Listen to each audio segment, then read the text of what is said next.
Vous êtes-vous déjà demandé ce que c'est que de voir votre propre famille vous tourner le dos après toute une vie de sacrifice? Je n'aurais jamais imaginé qu'à 69 ans, je me retrouverais sur le trottoir, avec seulement une valise et le cœur brisé, tandis que la pluie fine de Paris trempait lentement mes vêtements. Le ciel gris semblait refléter le vide qui grandissait en moi. Je suis désolée, Juliette, mais cette maison n'est plus la vôtre, dit Camille, ma belle-fille, bloquant l'entrée de la maison où j'avais vécu pendant 4 décennies, où j'avais élevé mon fils unique. Son visage était composé en un masque de fausse compassion qui n'atteignait pas ses yeux froids. Le portail en fer forgé que mon mari René avait restauré de ses propres mains m'était désormais fermé. À travers les barreaux ornementés, j'observais des visages inconnus transportant des meubles à l'intérieur. Les parents de Camille emménageaient dans l'endroit qui, jusqu'à hier, était mon foyer. Mon refuge. Mon histoire. Je m'appelle Juliette Bernard. J'ai été professeure d'art au lycée Saint-Louis pendant plus de 30 ans. J'ai enseigné à des centaines de jeunes Monet et Matisse, la beauté de la structure, des limites et du respect dans l'art et dans la vie.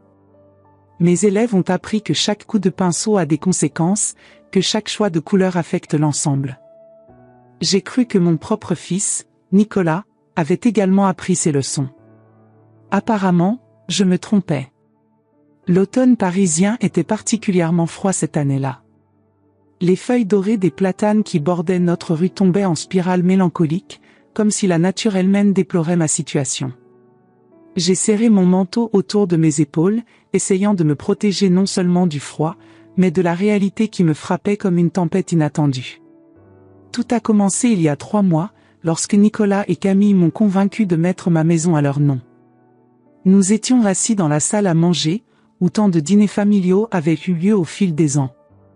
Nicolas avait apporté des documents dans son élégant porte-documents en cuir, cadeau que je lui avais offert lorsqu'il avait été accepté à la faculté de droit.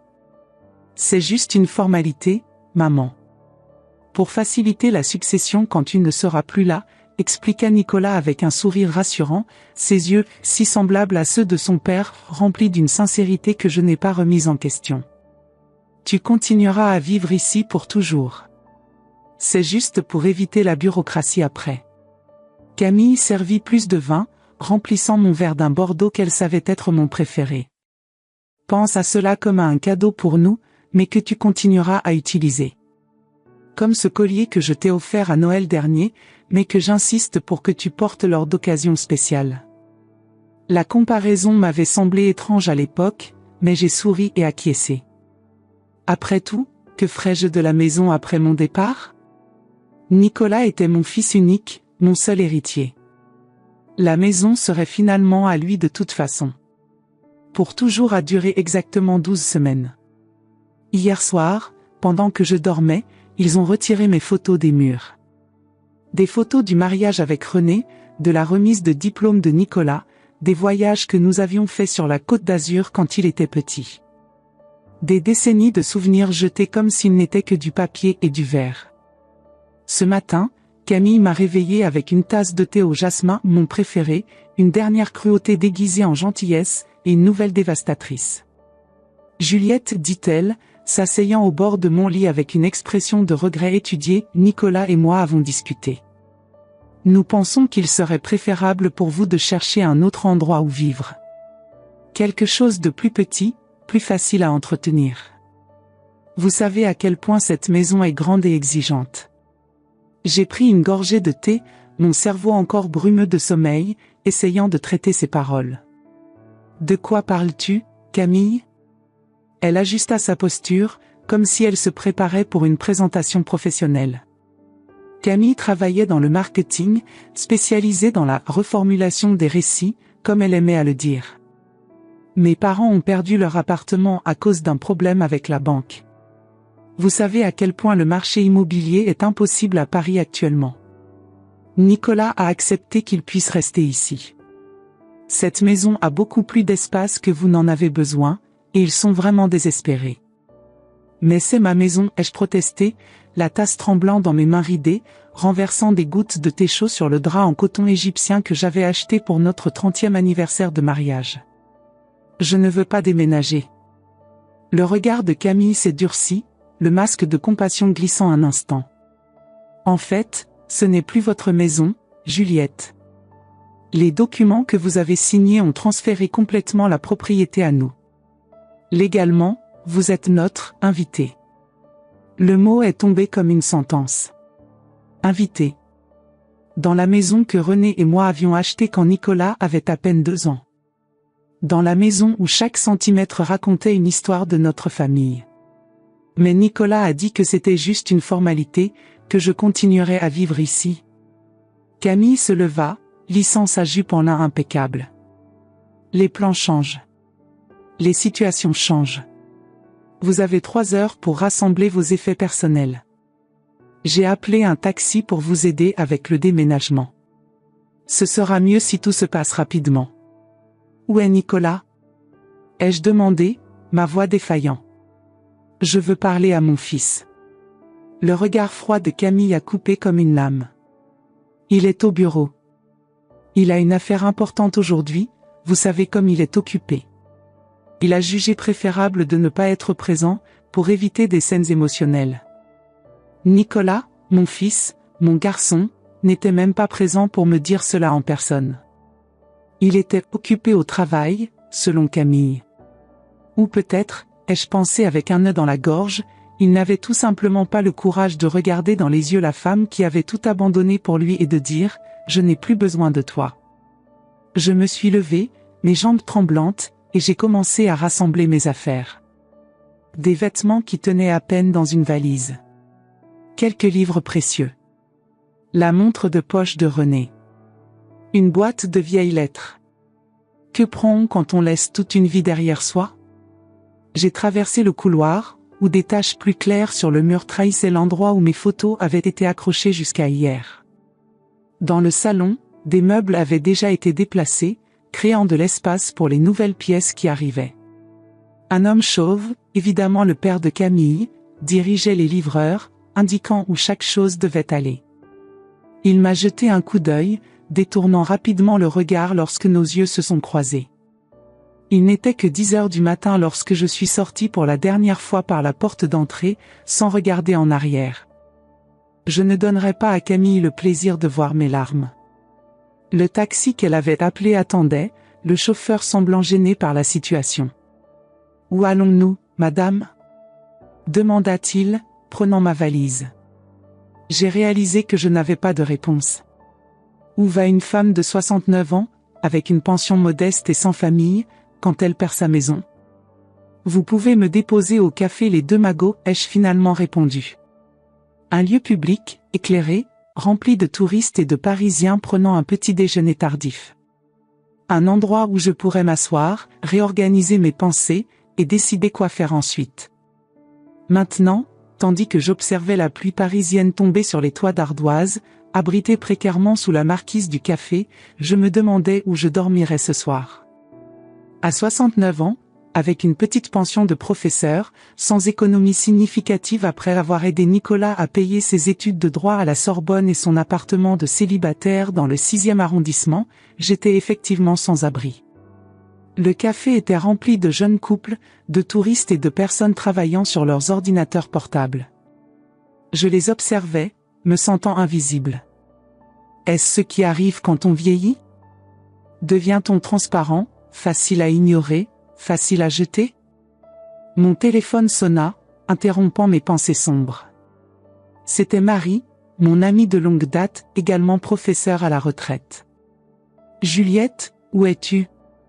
Je suis passée chez toi pour te chercher pour notre déjeuner mensuel, et une femme très désagréable a dit que tu avais déménagé.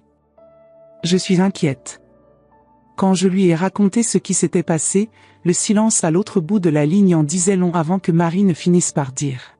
« Mon Dieu, Juliette. C'est terrible. Viens chez moi immédiatement. Tu resteras avec moi jusqu'à ce que nous résolvions cela. J'envoie un Uber pour te chercher. » La gentillesse dans sa voix a presque brisé ma détermination à ne pas pleurer en public. « Marie, je ne peux pas imposer. » « Sottise !»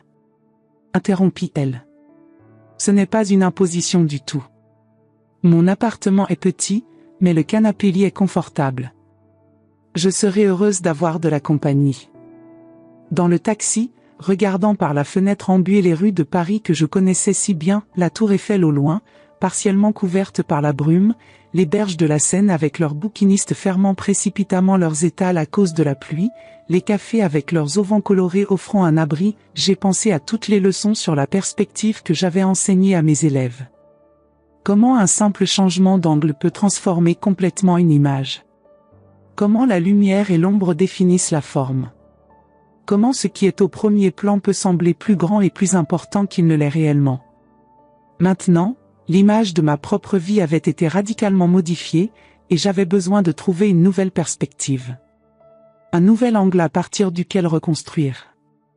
Ce que Nicolas et Camille ne savaient pas, c'est que j'avais gardé un secret. Un secret qui changerait tout. Et demain, ils découvriraient exactement ce que signifie trahir quelqu'un qui a consacré toute sa vie à eux. Pouvez-vous imaginer ce qui s'est passé quand je suis revenu à la maison avec le véritable propriétaire? Mon fils et ma belle-fille n'auraient jamais imaginé que j'aurais un atout dans ma manche. Dans le prochain chapitre, découvrez comment une professeure d'art à la retraite a réussi à renverser la situation contre ceux qui l'ont trahi. Cette histoire est loin d'être terminée. L'appartement de Marie se trouvait au 5e étage d'un vieil immeuble à Montmartre, sans ascenseur. La montée fut difficile pour mes jambes fatiguées, mais l'accueil chaleureux compensa l'effort. L'appartement était douillet, petit, mais décoré avec le bon goût de quelqu'un qui a passé sa vie à étudier l'art et la littérature.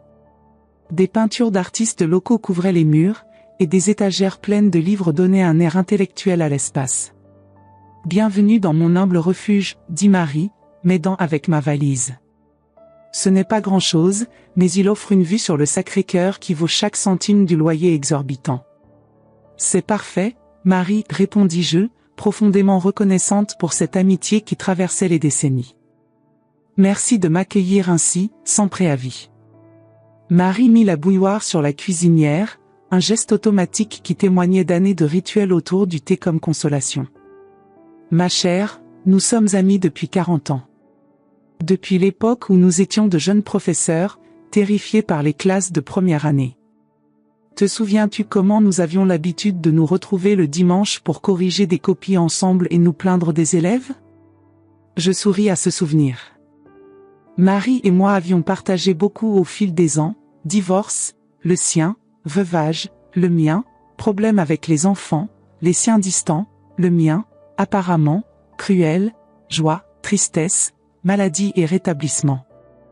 Une amitié qui était comme un port sûr dans toutes les tempêtes.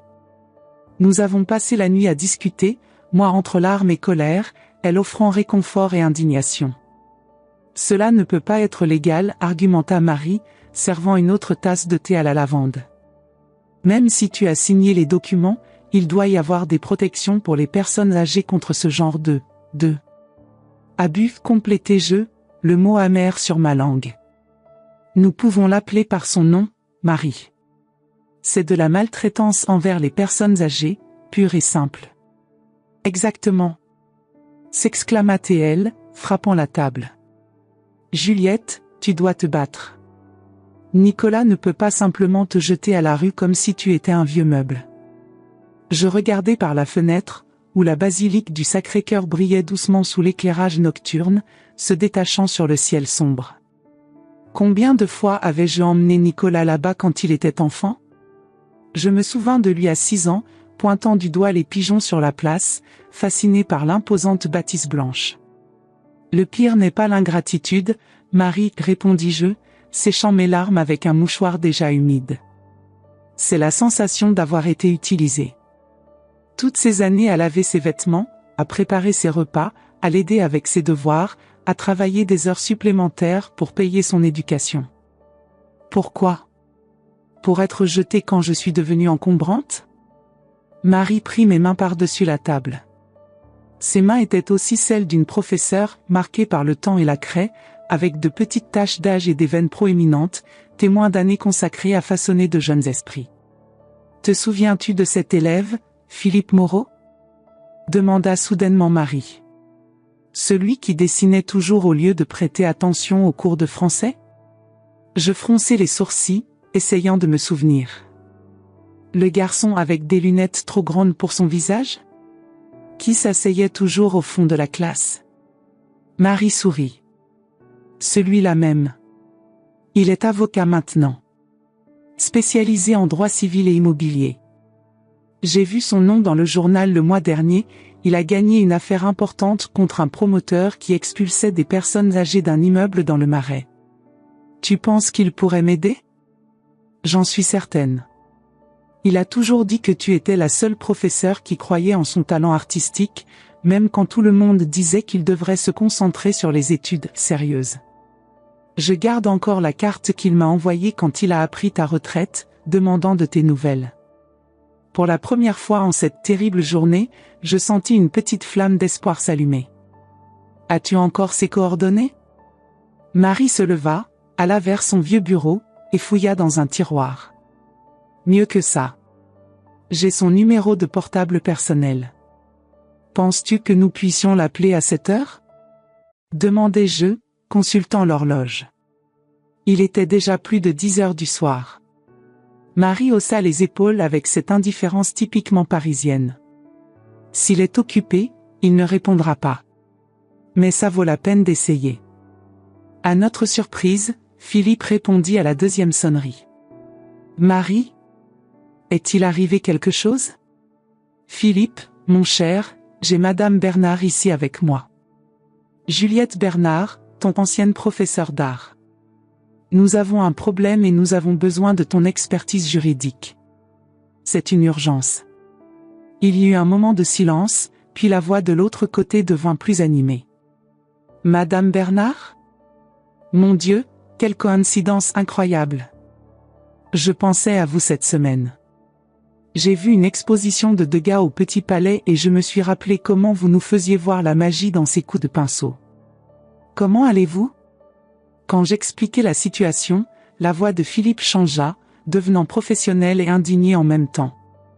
C'est scandaleux. Madame Bernard, ne signez plus rien, n'acceptez rien. Puis-je vous rencontrer demain matin dans mon bureau? 8 heures? Après avoir raccroché, Marie sourit triomphalement. Tu as toujours le contrat original de la maison, n'est-ce pas? Demanda-t-elle, ses yeux brillants d'une idée. Je souris pour la première fois depuis le matin. J'ai quelque chose de mieux. Je racontai à Marie ma précaution. En réalité, je n'avais jamais transféré complètement la propriété à Nicolas et Camille. Ce que j'avais signé était un contrat d'usufruit, élaboré par mon vieil ami, Jean-Pierre Dubois, un investisseur immobilier. La maison lui avait été vendue à condition que je puisse y habiter jusqu'à la fin de ma vie. Nicolas et Camille n'avaient reçu qu'un document partiel, soigneusement élaboré pour ressembler à un transfert complet, au cas où ils tenteraient quelque chose comme ce qu'ils ont fini par faire. Jean-Pierre et moi étions amis depuis l'université. Il avait toujours nourri des sentiments pour moi, même après que j'ai choisi René. Après la mort de mon mari, Jean-Pierre était revenu discrètement dans ma vie, d'abord comme ami, puis comme confident, et ces dernières années, comme quelque chose de plus, bien que nous gardions notre relation privée, principalement parce que je craignais la réaction de Nicolas. Juliette Bernard, s'exclama Marie, entre rire et applaudissements. Qui aurait cru que derrière cette façade de professeur irréprochable se cachait une stratège si astucieuse?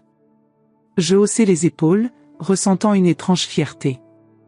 Enseigner l'art pendant 30 ans m'a appris à toujours avoir un plan B. Les enfants peuvent être impitoyables avec une professeure non préparée. Marie me prêta un pyjama et prépara le canapé-lit. Malgré le confort et la sécurité, je dormis peu. Mes rêves étaient peuplés d'images de Nicolas enfant, courant dans mes bras après l'école, alternant avec l'expression froide de Camille me mettant à la porte. Le lendemain matin, après une nuit agitée sur le canapé de Marie, je pris une douche revigorante et enfilai mes meilleurs vêtements. Il était temps de reprendre le contrôle de la situation. J'appelai Jean-Pierre pendant que Marie préparait le petit déjeuner. Mon Dieu, Juliette! C'est terrible! S'exclama-t-il en entendant mon histoire. Je serai au bureau de Philippe dans 1 heure. Apporte les documents. Pendant que je me préparais, je regardais dans le miroir de la petite salle de bain de Marie. Mon visage était marqué par la fatigue et la tristesse, avec des cernes profonds et des lignes d'expression plus accentuées que d'habitude. Mais mes yeux avaient un éclat déterminé que je n'avais pas vu depuis longtemps. J'attachai mes cheveux gris en un chignon ferme, mis mon meilleur ensemble, un tailleur bleu marine que je gardais pour les occasions spéciales, et appliquai un discret rouge à lèvres rouges. Aujourd'hui n'était pas un jour pour paraître une victime. C'était un jour pour paraître ce que j'étais vraiment, une femme qui avait passé sa vie à enseigner les conséquences. Le bureau de Philippe se trouvait dans un élégant bâtiment près de l'Opéra Garnier. Son succès était évident dans le luxe discret de la décoration, les assistantes efficaces et la vue impressionnante de Paris à travers les larges fenêtres. Quand nous sommes entrés, Marie avait insisté pour m'accompagner pour un soutien moral. Philippe est venu nous accueillir personnellement à la réception. Il avait beaucoup changé depuis l'adolescent maladroit que j'avais connu. Maintenant, c'était un homme d'une quarantaine d'années, élégant dans un costume sur mesure, mais ses yeux derrière des lunettes à monture moderne avaient toujours cette lueur rêveuse que je reconnaissais de ses cours d'art. « Madame Bernard, dit-il, m'embrassant sur les deux joues. C'est un honneur de vous revoir, bien que je déplore les circonstances. » Jean-Pierre arriva quelques minutes plus tard. Élégant dans son costume italien, avec ses 70 ans bien vécus, il dégageait la confiance de quelqu'un habitué à conclure des affaires importantes. « Vous êtes éblouissante, Juliette, dit-il, baisant mes mains avec galanterie. Je suis furieuse, Jean-Pierre. C'est différent. Il sourit. Encore plus charmant. Dans la salle de réunion, Philippe examina tous les documents avec une attention méticuleuse, prenant occasionnellement des notes ou consultant des livres juridiques. Madame Bernard, je dois dire que vous et Monsieur Dubois avez été extrêmement prévoyants, dit-il finalement, avec un sourire satisfait. Ce contrat d'usufruit est absolument valide et a préséance sur tout document ultérieur que votre fils pourrait avoir. La maison appartient légalement à Monsieur Dubois, avec un droit d'usufruit viagé pour vous. Et le document que Nicolas et Camille ont ? Demandai-je. Philippe ajusta ses lunettes. Il est essentiellement sans valeur. Un document d'intention, pas un titre de propriété. Il ne pourrait pas l'enregistrer officiellement sans le contrat original, qui est en possession de Monsieur Dubois. Que faisons-nous maintenant ? Demandai-je, mon cœur s'accélérant à la perspective de confronter mon fils. Philippe et Jean-Pierre échangèrent des regards. Je pense qu'une visite surprise serait appropriée, suggéra Jean-Pierre. En tant que véritable propriétaire et investisseur du bien, j'ai tout à fait le droit d'inspecter la propriété et de vérifier si les conditions contractuelles sont respectées. Philippe acquiesça. Je peux vous accompagner, si vous souhaitez avoir une représentation légale présente. Je réfléchis un moment et secouai la tête. Merci, Philippe, mais je pense qu'il sera préférable si c'est juste Jean-Pierre et moi. C'est, après tout, une affaire de famille. Je comprends parfaitement, répondit-il, me tendant sa carte. Je serai disponible par téléphone, si vous avez besoin. Sur le chemin de ma maison, la maison qui était encore légalement la mienne, Jean-Pierre m'expliqua le plan en détail. Il parlerait en tant que propriétaire, clarifiant les droits légaux. Je n'aurais pas besoin de dire quoi que ce soit si je ne le souhaitais pas. Laisse-moi être le méchant, si nécessaire, offrit-il, tenant ma main sur la banquette arrière du taxi. Tu ne pourrais jamais être un méchant, Jean-Pierre, répondis-je, serrant sa main. Même quand tu essayais. Quand nous sommes arrivés, j'ai vu la voiture des parents de Camille garée devant. Mon cœur s'accéléra. Le bâtiment en pierre claire, avec ses hautes fenêtres et ses balcons en fer forgé, semblait soudainement étranger, comme s'il appartenait à une autre vie. Jean-Pierre sonna fermement. Camille ouvrit, son visage se transformant d'un sourire poli à une expression de choc en me voyant. « Qu'est-ce que vous faites ici ?» demanda-t-elle, bloquant l'entrée. J'ai remarqué qu'elle portait un de mes tabliers de cuisine, probablement trouvé dans un tiroir. L'idée qu'elle utilise mes affaires m'a profondément dérangé. Jean-Pierre fit un pas en avant, tendant sa carte de visite avec l'élégance d'un félin. Jean-Pierre Dubois, propriétaire légal de cet immeuble. Vous devez être Camille. Puis-je entrer dans ma propriété? Le visage de Camille pâlit. Elle me regarda, puis Jean-Pierre, puis la carte dans sa main. Il doit y avoir une erreur, balbutia-t-elle. Cette maison appartient à mon mari et à moi. Nous avons les documents. Les documents que vous possédez, interrompis-je, ne sont qu'une partie de la transaction. Je n'ai jamais transféré la propriété à vous. Vous avez un document d'intention, pas un titre de propriété. Les parents de Camille apparurent derrière elle, confus par le tumulte. Une femme d'âge moyen avec le même nez retroussé que Camille et un homme chauve et corpulent, tous deux avec des expressions de personnes prises par surprise. Je les reconnus vaguement des photos du mariage de Nicolas. « Que se passe-t-il, ma chérie ?» demanda la mère de Camille. À ce moment, j'entendis des pas dans l'escalier. Nicolas rentrait à la maison, probablement pour le déjeuner. En me voyant à la porte avec Jean-Pierre, il se figea au milieu du chemin, son porte-document en cuir, mon cadeau, glissant presque de ses doigts. « Maman ? Que se passe-t-il » Il y avait un mélange d'émotions sur son visage, surprise, confusion et, je l'ai remarqué avec une pointe de satisfaction, peur. « Votre fils est à la maison, excellent, dit Jean-Pierre, entrant sans attendre d'invitation. Ainsi nous pouvons tout clarifier d'un coup. » Le salon était méconnaissable. Mes vieux meubles, soigneusement choisis au fil des ans, avaient été réarrangés pour accueillir des pièces modernes et un personnel qui appartenait clairement aux parents de Camille. Le piano où Nicolas pratiquait enfant avait été relégué dans un coin, couvert d'une nappe comme s'il n'était qu'une table. Les murs, autrefois couverts de mes aquarelles et photos de famille, présentaient maintenant des espaces vides ou des tableaux impersonnels de reproduction bon marché. « Qu'avez-vous fait de cet endroit ?» murmurai-je, plus pour moi-même que pour les autres. Jean-Pierre ouvrit sa serviette et étala des documents sur la table basse, une table art déco que René et moi avions achetée pour notre 10e anniversaire de mariage. Cette propriété, commença-t-il, pointant vers le plan de la maison, a été acquise par moi il y a 3 mois, avec la condition contractuelle que Madame Juliette Bernard ait le droit d'usufruit viager. En termes simples, elle y habite jusqu'au jour de sa mort, après quoi moi ou mes héritiers pouvons disposer de la propriété comme bon nous semble. Nicolas examina les documents, son visage devenant de plus en plus pâle. Ses yeux, si semblables à ceux de René que cela faisait parfois mal de les regarder, se déplaçaient rapidement entre les clauses légales. « Cela ne peut pas être vrai, murmura-t-il. Tu nous as donné la maison, maman. Tu as signé. » J'ai signé un document partiel, Nicolas, répondis-je, ma voix étonnamment calme. Un document spécialement conçu pour ressembler à un transfert complet, au cas où toi ou ta femme tenteriez de m'expulser. Pourquoi ferais-tu cela ? demanda-t-il, sa voix mêlant choc et indignation. Pourquoi ne nous as-tu pas fait confiance ? J'ai regardé autour de la pièce, les vestiges de ma vie progressivement effacés, remplacés par la vision stérile de Camille et de ses parents sur ce que devrait être une maison. J'ai regardé la tache sombre sur le parquet près de la cheminée, où Nicolas avait renversé du vin quand il avait 16 ans et essayait d'impressionner sa première petite amie. La marque sur le mur où nous mesurions sa taille à chaque anniversaire. La rayure sur le cadre de la porte que notre vieux chat Toulouse avait faite quand il était chaton.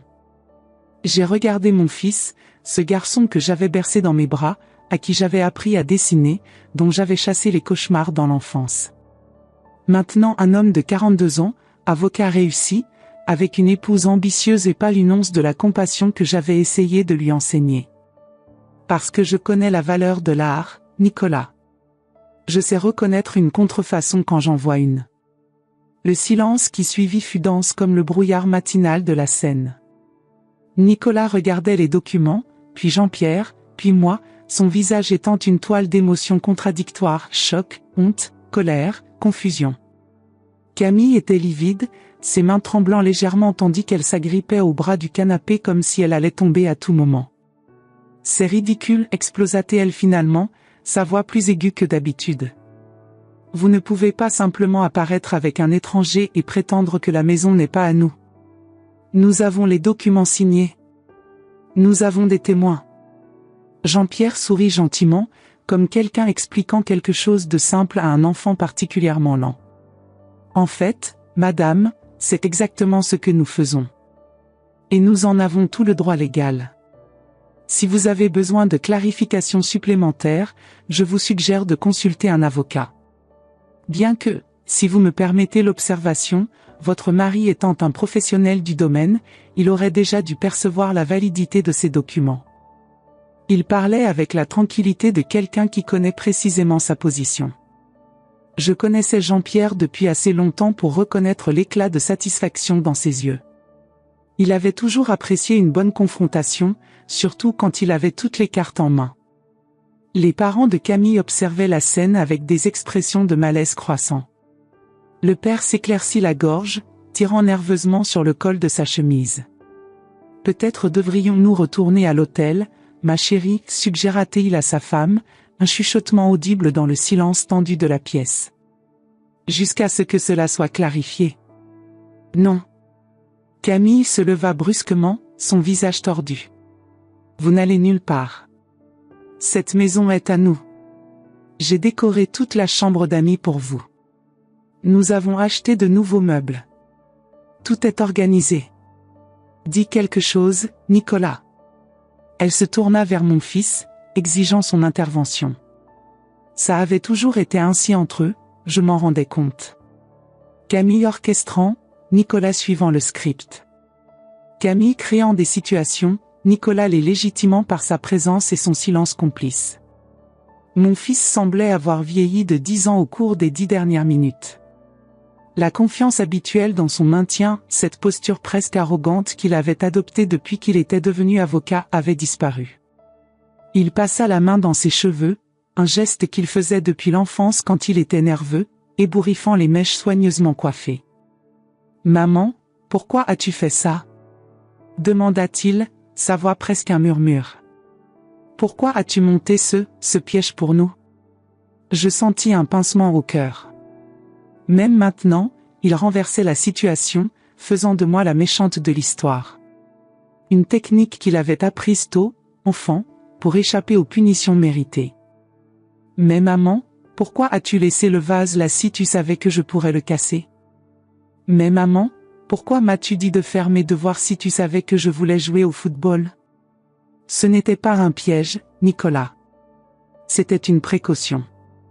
Et Dieu merci, j'ai pris cette précaution, où serais-je maintenant ?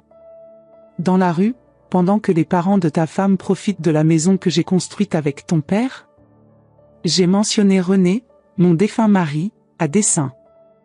Nicolas n'avait que 15 ans quand son père est mort d'un cancer du pancréas. C'est moi qui ai tenu notre famille unie, qui ai travaillé des heures supplémentaires en donnant des cours particuliers pour assurer que Nicolas puisse poursuivre ses études dans la meilleure école, qui ai renoncé à tout confort personnel pour qu'il puisse tout avoir. Qui ai séché ses larmes, supporté ses crises d'adolescence, encouragé ses rêves. J'ai vu l'impact de mes paroles dans ses yeux. Pendant un moment, j'ai entrevu le garçon qui pleurait sur mes genoux après les funérailles de son père, promettant que ce serait toujours nous deux contre le monde. J'essayais d'aider les parents de Camille, murmura-t-il, détournant le regard vers la fenêtre, où la pluie avait recommencé à tomber doucement. Ils ont tout perdu. Un mauvais investissement ? La banque a pris leur appartement. Et moi ? Demandai-je, ma voix ferme malgré les larmes qui menaçaient de couler. Je devais aussi tout perdre ? Après tout ce que j'ai fait pour toi ? Après toutes les nuits que j'ai passées à corriger des copies jusqu'à l'aube pour pouvoir payer des cours supplémentaires de droit pour toi ? Après avoir retardé ma propre retraite de 5 ans pour t'aider avec ton premier appartement ? Chaque mot était comme une brique construisant un mur entre nous, un mur que je n'avais jamais souhaité, mais qui semblait maintenant inévitable. Camille intervint, ses yeux étincelants de colère. Oh, nous y voilà avec le discours de la mère sacrifiée. Son ton était de pur mépris. Nicolas, elle te manipule, comme elle l'a toujours fait. Tu ne vois pas ? Elle a tout planifié. Elle couche probablement avec ce vieux riche depuis des années, nous trompant tous. Je regardais Jean-Pierre, qui arqua un sourcil avec un amusement silencieux. Si Camille savait à quel point elle s'était approchée de la vérité, bien que pas de la manière sordide qu'elle insinuait. C'était trop. Des décennies de maîtrise de soi, d'être la pacificatrice, la compréhensive, celle qui cède toujours, s'évaporèrent. Manipulation ? Ma voix s'éleva, surprenant tout le monde, y compris moi-même. La manipulation, c'est convaincre une femme âgée de signer des documents avec de fausses promesses. La manipulation, c'est retirer des photos de famille pendant qu'elle dort pour effacer son existence. La manipulation, c'est expulser sa propre mère pour accommoder ses beaux-parents. Ma voix résonna contre les murs de la pièce, et pendant un moment, je me souvins des rares occasions où je perdais patience en classe, faisant instantanément taire même les élèves les plus rebelles. Je me tournai vers les parents de Camille, qui semblaient vouloir disparaître dans le rembourrage du canapé. Saviez-vous cela ? Saviez-vous que pour avoir un toit au-dessus de vos têtes, votre fille jetait une dame de 69 ans à la rue ? Une femme qui a travaillé toute sa vie, qui a payé chaque centime de cette maison avec la sueur de son travail honnête ? La mère de Camille écarquilla les yeux, véritablement choquée. Camille nous a dit que vous alliez dans une maison de retraite, que c'était votre choix, que vous étiez heureuse d'avoir moins de responsabilités. Un sanglot involontaire s'échappa de ma gorge. La cruauté du mensonge me frappa comme un coup physique. Il ne suffisait pas de m'expulser, Camille avait besoin de réécrire le récit, de me transformer en une vieille personne sénile, heureuse d'être institutionnalisée. Jean-Pierre posa sa main sur mon épaule, offrant un soutien silencieux. Son toucher était doux mais ferme, manquant à la réalité. Je respirai profondément, retrouvant ma contenance. Eh bien, comme vous pouvez le voir, ce n'était pas mon choix. Et maintenant, j'ai une décision à prendre. Je regardais autour de la pièce, les meubles déplacés, les espaces vides sur les murs où mes souvenirs avaient l'habitude d'habiter. Cette maison gardait chaque moment de ma vie adulte. Les premiers pleurs de Nicolas. Le dernier soupir de René. Des milliers de dîners, de rires, de larmes, de rêves. Les marques sur le montant de la porte où nous enregistrions la taille de Nicolas à chaque anniversaire. La rayure sur le parquet où nous avions déplacé le piano. La tache de vin sur le tapis du salon que nous n'avions jamais pu enlever complètement après cette mémorable fête du Nouvel An. Chaque coin, chaque détail racontait une histoire, mon histoire. L'histoire que Camille effaçait systématiquement, remplaçant par sa propre version stérile et impersonnelle. Jean-Pierre, dis-je, me tournant vers mon ami. En tant que propriétaire, pouvez-vous décider qui a la permission de vivre ici, n'est-ce pas ? Il acquiesça, un léger sourire aux lèvres, devinant déjà mon intention. En tant que résidente légale actuelle et détentrice du droit d'usufruit, vous avez la priorité absolue, Juliette. Toute autre personne ne peut rester qu'avec votre autorisation expresse. Si vous le souhaitez, je peux émettre un avis d'expulsion immédiate pour les occupants non autorisés. Nicolas pâlit encore plus, si c'était possible. Maman, tu ne ferais pas ça, sa voix était presque inaudible. Je ne ferais pas quoi, Nicolas ? Vous traitez comme vous m'avez traité ? Vous expulsez sans préavis ? Vous jetez comme des ordures ? J'ai vu l'impact de mes paroles sur son visage. Pendant un moment, je me suis souvenu de quand il avait 7 ans et avait accidentellement cassé une statue qui avait appartenu à ma grand-mère. Le même regard de culpabilité, le même tremblement de la lèvre inférieure. Camille semblait avoir perdu toute couleur. Elle s'agrippait au bras du canapé comme à une bouée de sauvetage, son regard sautant frénétiquement entre moi, Jean-Pierre et les documents étalés sur la table. Vous ne pouvez pas faire ça, chuchota-t-elle. Vous ne pouvez pas simplement nous expulser. Nous avons des droits. Jean-Pierre feuilleta les documents avec un calme étudié. En fait, madame, vous n'en avez pas. Tout droit que vous pensiez avoir été basé sur un document frauduleux. Techniquement, il pourrait même y avoir une affaire criminelle ici, impliquant une tentative d'appropriation indue, de falsification. C'est absurde.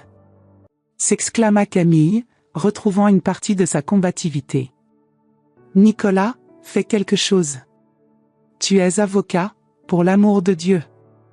Mon fils semblait paralysé entre deux mondes, le monde que Camille avait créé pour lui, où je n'étais qu'un inconvénient à gérer, et le monde réel, où il faisait face aux conséquences de sa trahison. Je me tournai vers Nicolas, Camille et ses parents. J'ai jusqu'à la fin de la journée pour décider qui reste et qui part, annonçai-je, ma voix plus ferme qu'elle ne l'avait jamais été.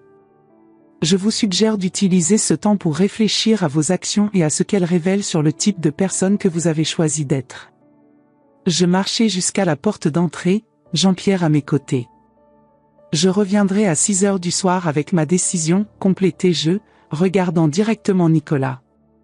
Et Nicolas, apporte mes albums de famille. Tous. Y compris ceux qui étaient au grenier. Quand nous sommes sortis, j'ai pu voir à travers le reflet de la vitre de la porte la famille réunie en état de choc. Nicolas s'était effondré sur le canapé, le visage entre les mains.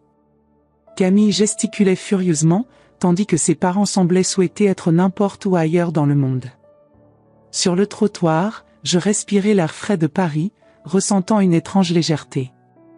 La pluie s'était arrêtée, et un timide rayon de soleil tentait de percer les nuages. « Vous avez été magnifique, dit Jean-Pierre, m'offrant son bras. René aurait été fier. J'acceptai son bras, sentant la chaleur réconfortante d'un véritable ami. Un ami qui, au fil des ans, était devenu beaucoup plus. Allons déjeuner, suggérai-je. J'ai quelques heures pour décider du sort de ma famille. Et tandis que nous marchions dans les rues de Montmartre, je réalisais que, pour la première fois depuis des décennies, je mettais mes besoins en premier. Et c'était une sensation étonnamment libératrice. Le printemps parisien se déployait autour de nous, des fleurs sur les rebords des fenêtres, des cafés installant leurs tables sur les trottoirs, des couples marchant main dans la main, des musiciens de rue jouant de l'accordéon. La vie continuait, comme elle l'a toujours fait, même après les plus grandes tempêtes. Et moi, Juliette Bernard, à 69 ans, j'étais prête à commencer un nouveau chapitre. Le café Les Deux Moulins était bondé en ce printemps. Le lieu, rendu célèbre par son apparition dans le film « Le fabuleux destin d'Amélie Poulain », attirait aussi bien les touristes que les Parisiens. Jean-Pierre et moi avons choisi une table sur la terrasse, d'où nous pouvions observer la vie s'écouler autour de nous. Des gens pressés, des couples main dans la main, des personnes âgées nourrissant les pigeons. La vie normale que j'avais jusqu'à hier. Le serveur nous reconnut, nous étions des clients réguliers, et nous apporta nos commandes habituelles sans que nous ayons besoin de les formuler. Un café au lait pour moi, un expresso double pour Jean-Pierre, et une assiette de madeleine à partager. « Que vas-tu faire, Juliette ?» demanda Jean-Pierre, après un moment de silence confortable. Je remuai pensivement mon café, observant le tourbillon sombre tandis que la cuillère en argent agitait le liquide crémeux. Je ne sais pas. Une partie de moi veut les expulser, leur faire ressentir ce que j'ai ressenti. L'humiliation, le désarroi. Voir Camille sur le trottoir avec ses valises de marque, ne sachant pas où aller. Voir Nicolas expérimenter les conséquences de ses choix, pour la première fois de sa vie. Tu en aurais tout à fait le droit, acquiesça-t-il, son regard fixé sur moi avec une intensité qui m'a toujours fait me sentir véritablement vu. Mais une autre partie, j'hésitais, cherchant les mots justes. Une autre partie se demande si cela ne me rendrait pas semblable à eux. Si je ne perpétuerais pas simplement un cycle de rançéure et de vengeance. Jean-Pierre sourit avec gentillesse, de petites rides se formant autour de ses yeux bleus. C'est pour cela que tu as été une professeure si extraordinaire, Juliette. Toujours à chercher la leçon, même dans les situations les plus difficiles. Je souris à ce compliment. Jean-Pierre avait toujours eu le don de voir le meilleur en moi, même quand je n'y parvenais pas moi-même. Notre déjeuner arriva, coq au vin pour moi, bœuf bourguignon pour Jean-Pierre, des plats français classiques dont nous ne nous lassions jamais, mais j'avais du mal à manger. Mon esprit était rempli de souvenirs. Nicolas apprenant à marcher, accroché à mes mains. Nicolas habillé pour son bal de promotion, si élégant dans le costume pour lequel j'avais économisé pendant des mois.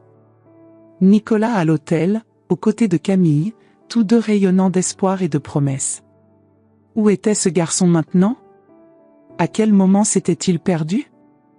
Peut-être que la vraie question, dit Jean-Pierre, interrompant mes pensées, n'est pas ce que tu vas faire de la maison, mais ce que tu vas faire du reste de ta vie. Je le regardai, intrigué, laissant ma fourchette en suspens dans l'air. Que veux-tu dire ? Il se pencha en avant, ses yeux sages fixés sur les miens, sa voix baissant pour adopter un ton plus intime, malgré le brouhaha du café autour de nous. Juliette, je te connais depuis 40 ans. Depuis que nous étions collègues à l'université, avant même que tu ne rencontres René. J'ai toujours su que tu étais spéciale, avec une force intérieure que peu de gens possèdent. Mais j'ai aussi toujours su que tu t'es trop sacrifié pour les autres. D'abord pour tes élèves, puis pour René pendant sa maladie, puis pour Nicolas. Je sentis des larmes se former, mais je ne détournai pas le regard. C'était vrai. Ma vie avait été une succession de sacrifices, certains choisis, d'autres imposés par les circonstances. Peut-être, continua-t-il, sa voix douce comme du velours, que c'est le moment de penser à toi. À ce que tu veux. À ce qui te rendrait heureuse. La serveuse vint débarrasser nos assiettes, et j'en profitai pour essuyer discrètement une larme. Je ne sais plus ce qui me rendrait heureuse, Jean-Pierre. J'ai passé tant de temps à être mère, épouse, professeur, que je ne sais plus qui je suis au-delà de ces rôles. Il prit ma main sur la table, ses doigts chauds enveloppant les miens. Alors peut-être est-il temps de le découvrir. Nous avons payé l'addition et sommes sortis dans l'après-midi parisien.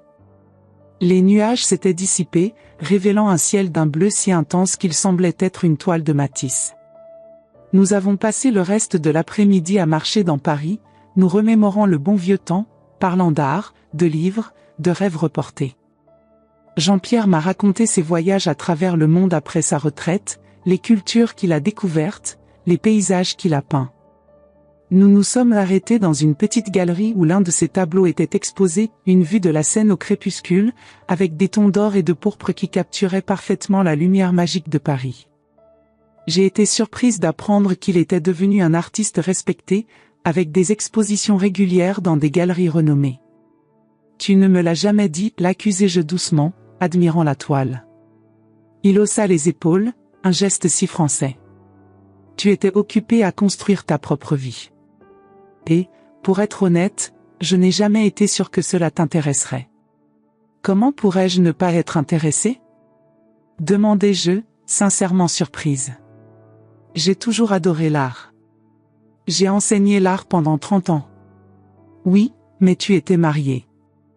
Et puis, veuve avec un enfant à élever. Cela ne semblait pas approprié. J'ai alors compris ce qu'il ne disait pas. Jean-Pierre avait gardé ses distances non par manque d'intérêt, mais par respect. Respect pour mon mariage, mon deuil, mes responsabilités. Tu devrais venir avec moi lors de mon prochain voyage, suggéra-t-il, tandis que nous observions la Seine depuis le pont des Arts. Florence en automne est magnifique. Les couleurs, la lumière, tu adorerais peindre là-bas. J'ai souri en pensant aux tableaux que je pourrais créer, aux histoires que je pourrais raconter à travers mes toiles.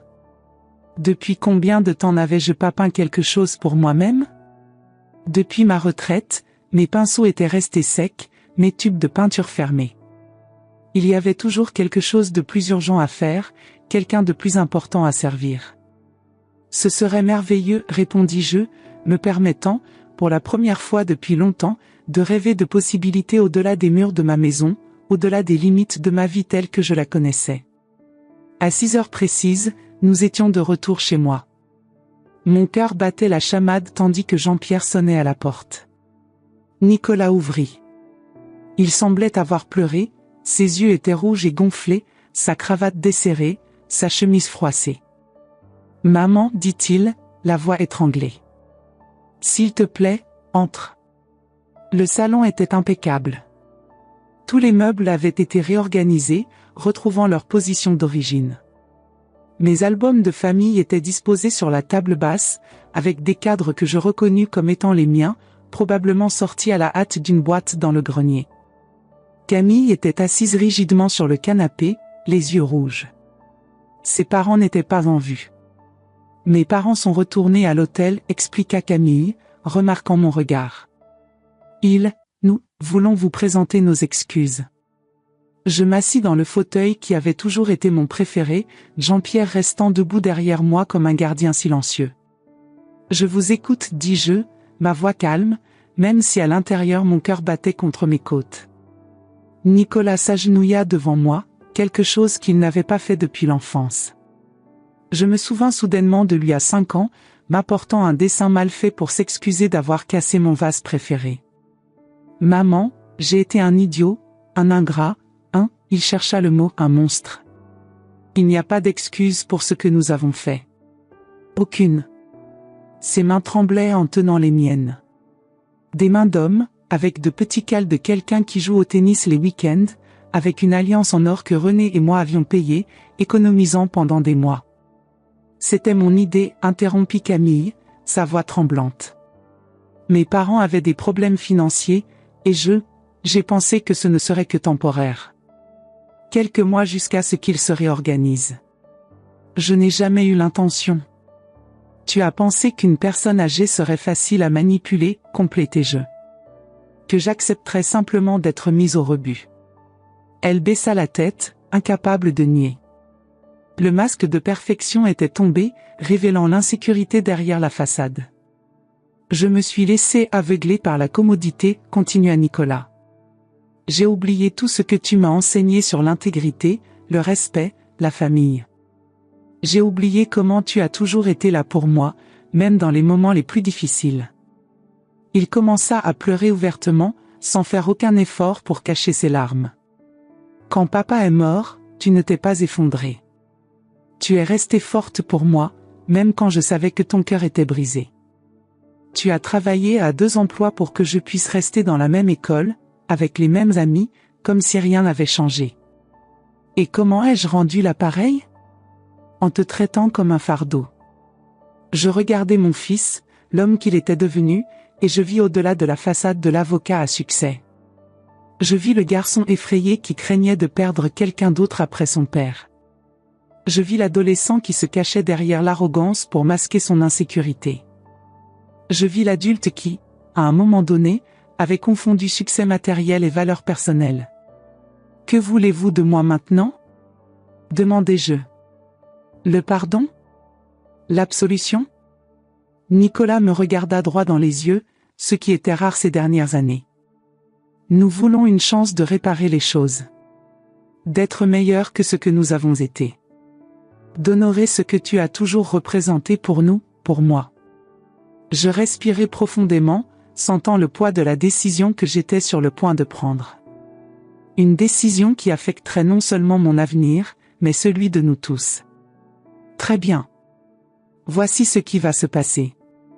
Je me levai, marchant jusqu'à la fenêtre qui donnait sur la petite place où Nicolas jouait enfant. Les mêmes arbres étaient toujours là, maintenant plus haut, plus fort, avec des racines plus profondes. Comme moi. Je vais habiter avec Jean-Pierre. Je me retournai pour voir le choc sur leur visage. Ce n'était pas ce qu'ils s'attendaient à entendre. Pas comme un arrangement de convenance, mais parce que, après presque 30 ans de veuvage, j'ai découvert que j'ai encore un cœur capable d'aimer. Et Jean-Pierre a été plus qu'un ami ces dernières années. Jean-Pierre sourit, ses yeux brillants d'émotion contenue. Oui, nous planifions cela depuis des mois, bien avant la trahison de Nicolas et Camille. La vente de la maison à Jean-Pierre n'était que la première étape de notre nouvelle vie ensemble. Quant à vous deux, continuai-je, vous pouvez garder la maison, à une condition. Camille et Nicolas attendirent, tendus, comme des accusés attendant leur sentence. Les parents de Camille peuvent habiter dans l'appartement du sous-sol, qui a une entrée indépendante. C'est petit, mais confortable.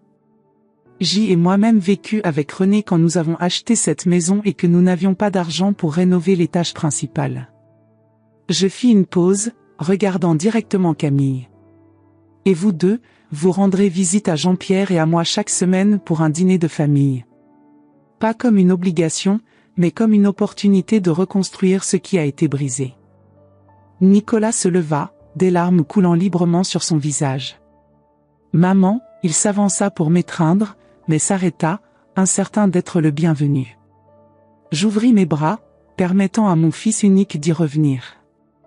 Son corps d'homme tremblait contre le mien, mais l'odeur de ses cheveux était toujours la même que lorsqu'il était petit garçon. Je t'aime, Nicolas. Cela n'a jamais changé. Même quand tu m'as profondément blessé. Il sanglota contre mon épaule, comme il le faisait enfant après un cauchemar. Pardonne-moi, s'il te plaît. Je m'éloignai doucement, tenant son visage entre mes mains.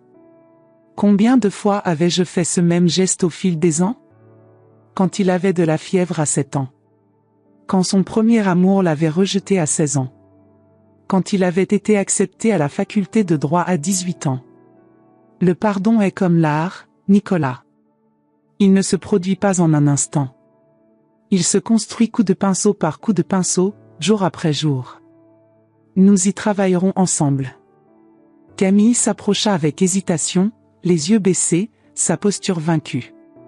Juliette, je ne mérite pas votre générosité. Non, tu ne la mérites pas, acquiesçai-je, ma voix ferme mais pas cruelle. Mais la famille ne concerne pas seulement ce que nous méritons. Il s'agit aussi de qui nous choisissons d'être les uns pour les autres, chaque jour. Ses yeux s'écarquillèrent de surprise. Elle s'attendait au rejet, à la punition. Peut-être même le souhaitait-elle, pour justifier sa propre dureté. Je ne fais pas cela pour toi, Camille, précisai-je. Je le fais pour moi. Parce que je ne veux pas porter le poids du ressentiment dans la nouvelle vie que je commence. Et je le fais pour Nicolas, parce que malgré tout, il reste mon fils, et une partie de moi l'aimera toujours, inconditionnellement. Je regardais Jean-Pierre, qui m'observait avec un mélange d'admiration et d'amour. Et je fais cela pour nous, Jean-Pierre. Parce que je veux commencer notre vie ensemble avec légèreté, pas avec le poids de relations brisées. Il s'approcha, prenant ma main. Comme toujours, ma chérie, ta sagesse m'impressionne. Une semaine plus tard, Jean-Pierre et moi embarquions pour Florence. Dans nos bagages, outre des vêtements et du matériel de peinture, nous emportions de précieuses leçons sur le pardon, la dignité et le pouvoir transformateur de l'amour, pas seulement l'amour romantique qui fleurissait entre nous, mais aussi l'amour familial qui, même blessé, trouve des moyens de guérir. Nicolas et Camille nous ont conduits à l'aéroport. Un petit geste, mais significatif. Un premier pas sur le long chemin de reconstruction qui nous attendait. Vous allez adorer l'automne à Florence, dit Nicolas, portant nos valises. L'air a une odeur différente, les couleurs sont plus intenses. Tu y as déjà été? Demandai-je, surprise. Il acquiesça, un sourire timide aux lèvres. L'année dernière, pour une conférence.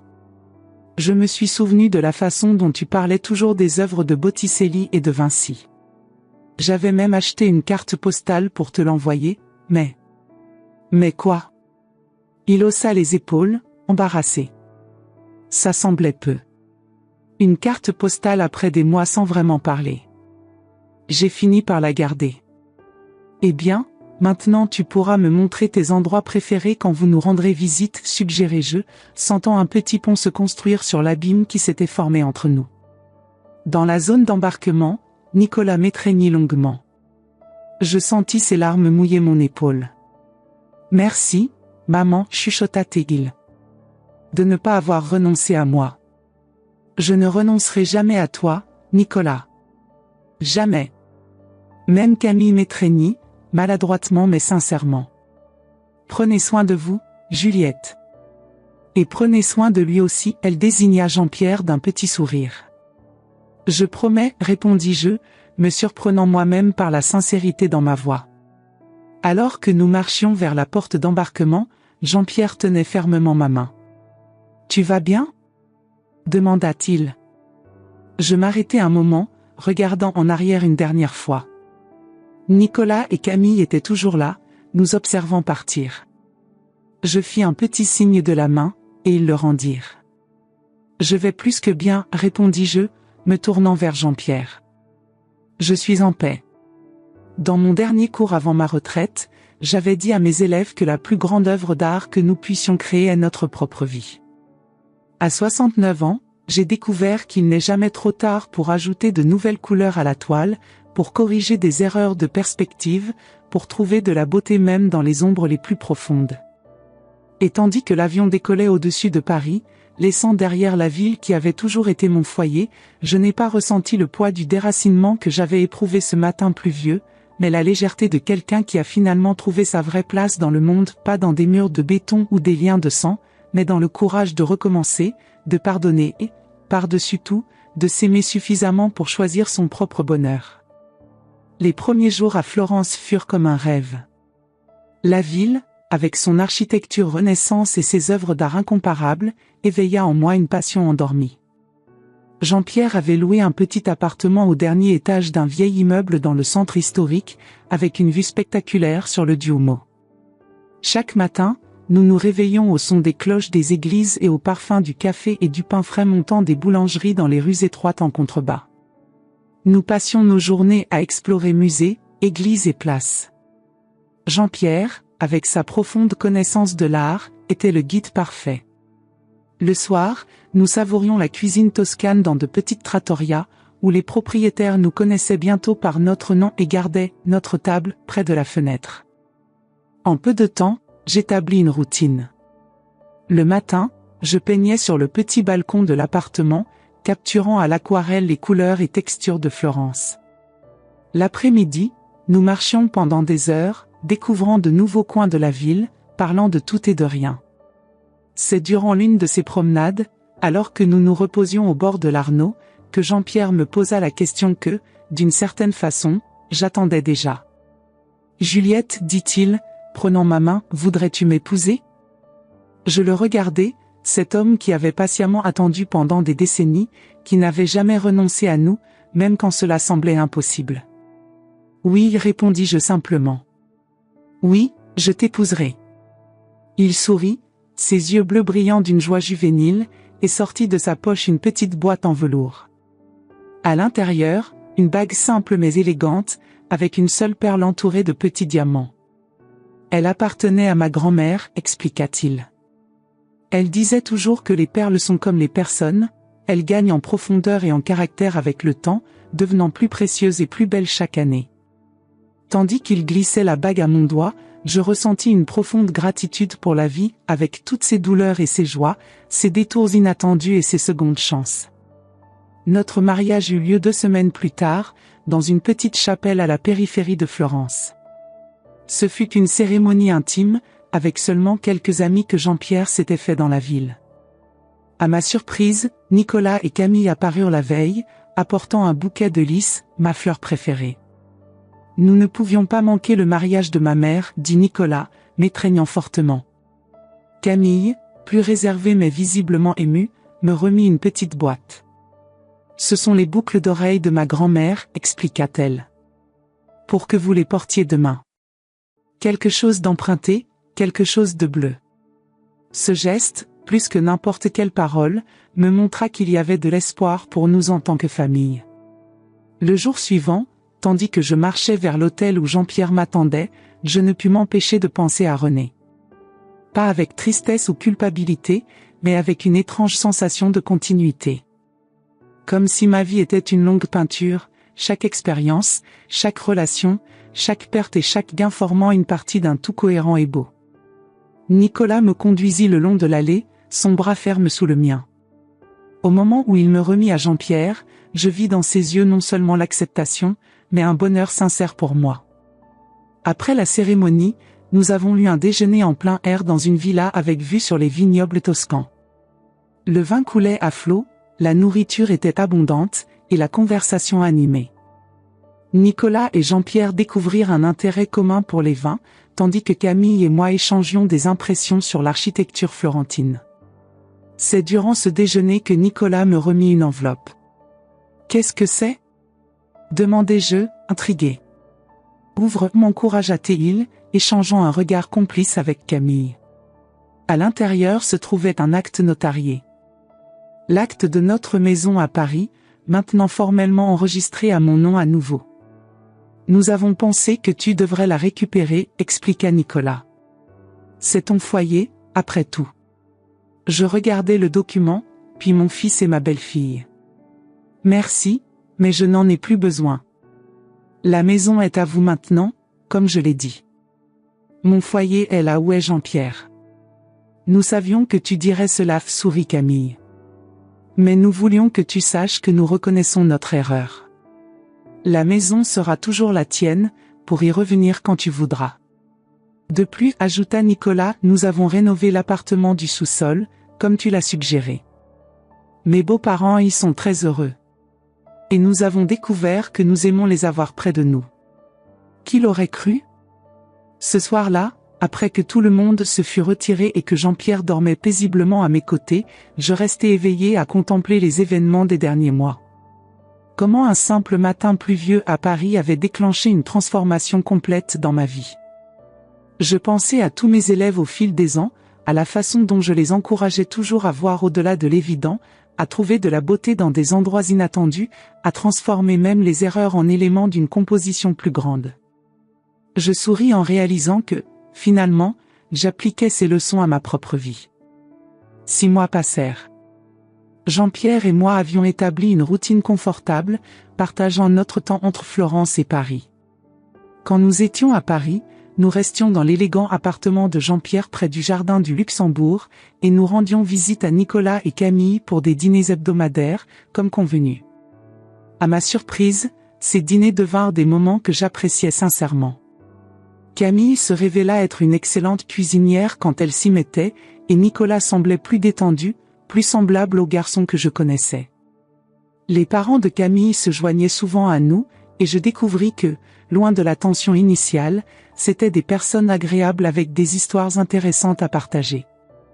Lors d'une de ces soirées, alors que j'aidais Camille dans la cuisine, quelque chose d'impensable quelques mois auparavant, elle me fit une confession.